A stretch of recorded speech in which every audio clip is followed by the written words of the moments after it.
not just in that big second quarter of his, but just to finish out the game with the starters? Scoring spark and really good defense, really good recognition other than one little slip off ball where they got a layup, engaged in the game plan. When we were going after Irving, he was like a free safety back there, got his hands on the ball a lot and got some steals and obviously ignited him and us in the transition in the full court. And so, yeah, the shot making is always, what he does, but all around made some really good passes. They're a team that collapses the paint and protects, and he hit Dylan for a three in the second quarter and found some guys. A great job, great minutes by him. Is that the best defense you've seen him play? He's always been really good one-on-one. I think with the switching and the stuff that we're doing off ball, and Thompson got loose a little bit early. He came in and did a good job containing those guys. So great overall. Like I said, only one I can think of off ball, but our whole team has slip-ups here and there, so not nitpicking on that. But other than that, yeah, really good defense. Ever worried that he could take the demotion and almost had that sidetrack him? Obviously, you're worried about a young guy not being happy, but you want that. You want them to be confident in who they are and where they're trying to get to. So, we reassured him that this is the best thing for him going forward to get actual minutes and, not sit and miss a few games and kind of get stagnant as far as that. So, as long as he has the right mindset, obviously not going to be happy, but take it the right way. I've seen guys for years that have gone to the G League and been brought back, put in certain situations and be much more ready and available because of the minutes they got. And so he took it that way. Obviously, you see the result and worked on some things down there that we were asking of him, and he's come back much more focused. Coach, during his time down with the G League, what specifically did you want him to work on defensively? It seems like now he's recognizing switches and tendencies a little quicker than he was prior. Yeah, it was always recognition, like you mentioned.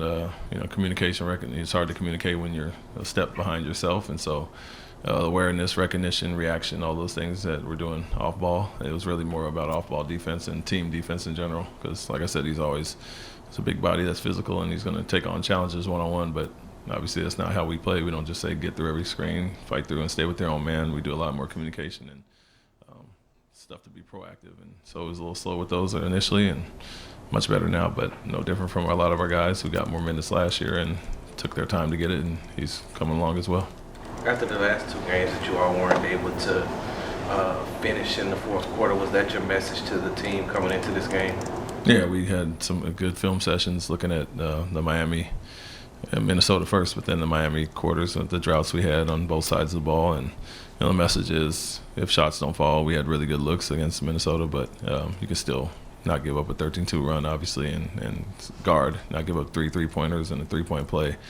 And then the Miami, the same thing. And so the message was rely on your defense, trust the shots that you get, and if they don't fall, you still have to not let go of the rope on that on the other end. And so tonight we had a few, I think 3 turnovers in a 4-possession span that obviously didn't want to kind of sidetracked us a little bit there, but then we got it back to Alpi. He drew some guys and got some points there, and so, but we still defended at a high level, and we see that with Irving scoring 16 on 13 shots, and the activity we had, 20 turnovers for them, and 17 were steals, so we were flying around and held them 99. He's been on a run, 46 in Portland not too long ago, and so focus was taking him out and making it hard on him. With the way that Alpi was playing tonight, and then you seen Jalen get into some sort of offensive groove as well. Are you starting to see that they're able to play off of one another?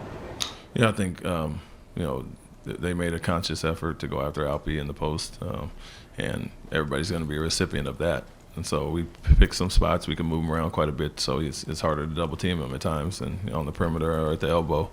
And then Jalen, we saw some things with matchups that we like for him as well. So we're kind of going back and forth, giving them some sets that we like and know they can get specific shots out of. But when we get stops and get out and run, it's got to be some randomness, and those two getting better and pick and roll together only benefits the team.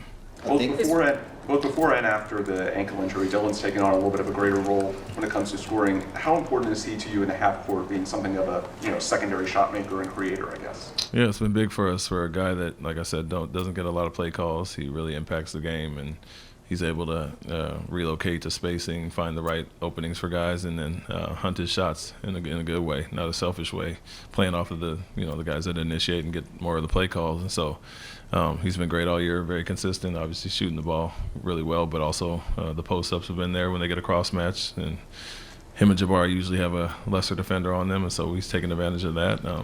Been better at offensive rebounding and then hunting his shots and shooting the three with a high clip. So he's been great for us. Are you hoping that you guys can be like this kind of an outing, be more consistent? You guys can do it over multiple games instead of kind of up and down.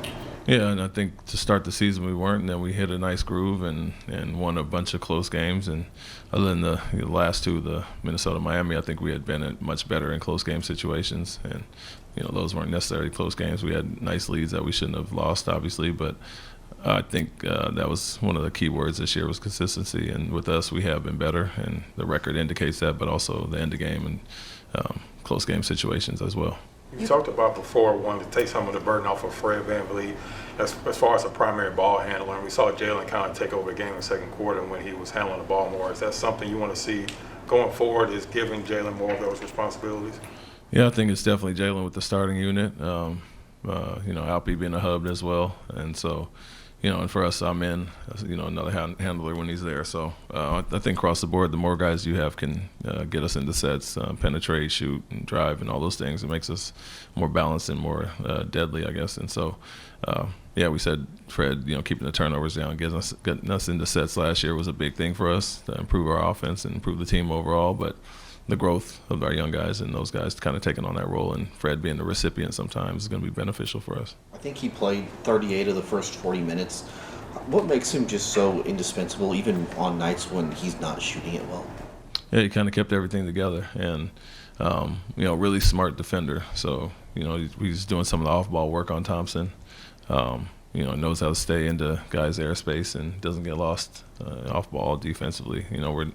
We got Dylan and Jay Sean and Aaron and those guys kind of hounding Irving, but he's doing a lot of things on Thompson. After he got going early, he kind of located him much better. And so not just offensively, he's a really smart, tough defender as well. And so, rely on him a ton as far as that. And although he didn't shoot it well, we had Jalen and Alpy and Cam coming in. Those guys got to go, and Dylan as well. And so the burden wasn't on him to score. It was to get everybody in the right spot and then stay focused on Thompson. Thanks, Coach. Thank you. you.